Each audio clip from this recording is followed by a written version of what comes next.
What I was interested to know, what's the overarching vision of it? 5 years from now, what do you see the Green Bay public market being to the community and the folks that live here?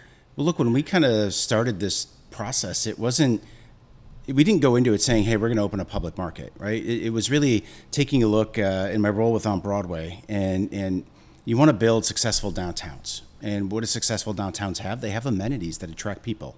And in the city of Green Bay, you have multiple nodes that are emerging. You obviously have the Titletown District in Lambeau Field. You have what's going on at UWGB. And so downtown needs to differentiate itself. And so we started brainstorming some alternatives in terms of amenities, right, that could attract volumes of people. We had the shipyard that was originally proposed to be the Green Bay Bullfrogs Stadium, and we all know kind of how that ended. Yeah. And that's actually what inspired me to run for public office, which is another story. But so we kind of sat down and really said, hey, what could be that next thing? And we visited a few public markets. We love the one in Milwaukee. And that really kind of put us on a journey to visit a whole lot more. I've personally visited over 50 to 60 different public markets across the world.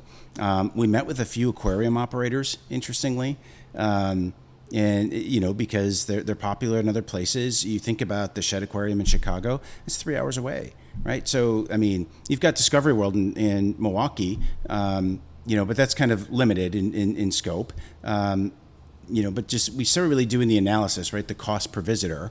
And what we'd have to raise for an aquarium was just, it was pretty substantial. Mm-hmm. So again, we looked at some other options, right? Other types of stadiums and different things. And we just ultimately settled on the public market being the thing that price per visitor, right, would have the biggest bang for the buck here in downtown Green Bay. Mm-hmm. So that's kind of how we landed here.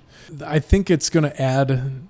I look at things from the grandiose, creative side of things. Like, what does it bring to the culture of a city? Yeah. And... I think it's going to do a lot for that. Like we see, I had a cool conversation yesterday about how busy our markets are, like our local markets. Yeah. It seems like within the past, 5-7 years, like everybody started a market and they all are packed every single time. Well, and it's the number of calls we get from folks throughout the region who are familiar with our farmers market on Broadway, which it's 22 years old, maybe, I think, this year. That attracts almost 250,000 visitors every year, and people just wanted to recreate it. And I love that, right? Mm-hmm. Like it's about supporting the entrepreneurs and the small business owners. In our case, it was a place for Hmong farmers really to get their start because they weren't able to get into the traditional Saturday market. It was full. And so there were some folks who came together who really wanted to create an outlet for those individuals.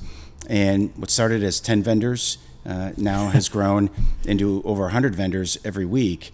But more importantly, the number of visitors that come out, right? And that's what kind of drove a little bit that this vision, right? How do you go from a pop-up weekly market in the summer to something that can be here year-round?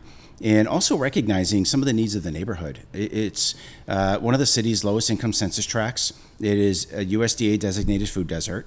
And we, so of course we talked about visitors.